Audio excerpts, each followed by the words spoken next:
बुद्धिमान लोगों की पहचान। एक शक्तिशाली राजा का एक ही बेटा था। उसका नाम था राजकुमार चंदन। चंदन बहुत ही सीधा साधा था। महाराज चाहते थे कि वो चतुर और तीव्र बुद्धि हो जाए। उन्होंने दूर दूर से विद्वानों को बुलाया। उन सब विद्वानों ने राजकुमार को महीनों तक शिक्षा दी। धीरे धीरे राजकुमार चंदन सब सीख गया। उसने सभी तरह के प्रश्नों के उत्तर याद कर लिए। तब महाराज ने एक बुद्धिमान व्यक्ति आदर्श को बुलाया, जो चंदन की परीक्षा ले सके। आदर्श ने चंदन से बहुत से प्रश्न पूछे। चंदन ने सभी प्रश्नों का उत्तर ठीक से दिया। महाराज बहुत प्रसन्न हुए। आदर्श ने राजा से कहा, महाराज, राजकुमार चंदन को भूतकाल की सभी बातों का अच्छा ज्ञान हो गया है।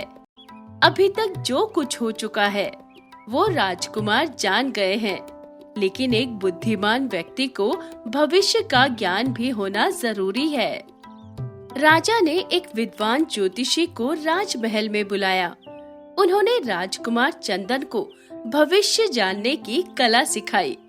उन्होंने चंदन को सिखाया कि कैसे एकाग्रचित्त होकर ध्यान लगाया जाता है, कैसे एक अनजान वस्तु के बारे में पता लगाया जाता है।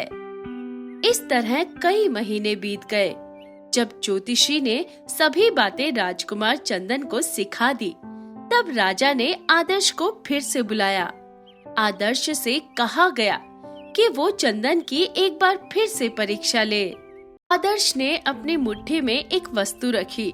उन्होंने सभी दरबारियों को एक एक करके अपनी मुट्ठी खोलकर दिखाई कि उसमें क्या है। महाराज ने भी देखा कि आदर्श ने मुट्ठी में क्या रखा है। अंत में आदर्श राजकुमार चंदन के पास आए और बोले, राजकुमार, अब आप अपनी विद्या का प्रयोग करके बताएं कि मेरी मुट्ठी में क्या है। चंदन ने एकाग्रचित्त होकर ध्यान लगाया। बहुत सोचने के बाद वो बोला, आपकी मुट्ठी में जो वस्तु है वो कठोर है और गोल भी है।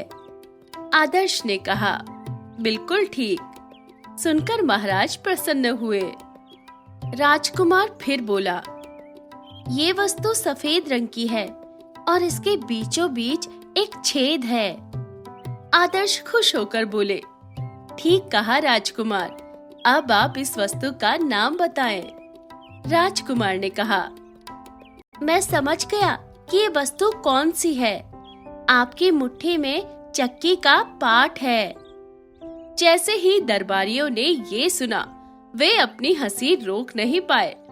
ये उत्तर सुनकर महाराज को बड़ी निराशा हुई। इतना बड़ा चक्की का पाट किसी की मुट्ठी में भला कैसे आ सकता था। राजकुमार ने जो कुछ सीखा था उसे इस्तेमाल तो किया, लेकिन उसके साथ अपनी बुद्धि का प्रयोग नहीं किया। तब आदर्श ने अपनी मुट्ठी खोलकर राजकुमार को दिखाई और उनकी मुट्ठी में निकला एक सफेद मोती। आदर्श ने महाराज से कहा, महाराज, केवल शिक्षा पाना या सीखना ही काफी नहीं है। उसे प्रयोग में लाने के लिए बुद्धि का प्रयोग करना भी बहुत जरूरी है। एक बुद्धिमान व्यक्ति के पास शिक्षा और समझ दोनों होनी चाहिए। तो दोस्तों, अगर कहानी पसंद आई हो तो वीडियो को लाइक करें और क्या पसंद आया वो कमेंट करके जरूर बताएं। साथ ही अगर अभी तक आपने हमारे चैनल को सब्सक्राइब नहीं किया है तो तुरंत सब्सक्राइब करें। धन्यवाद।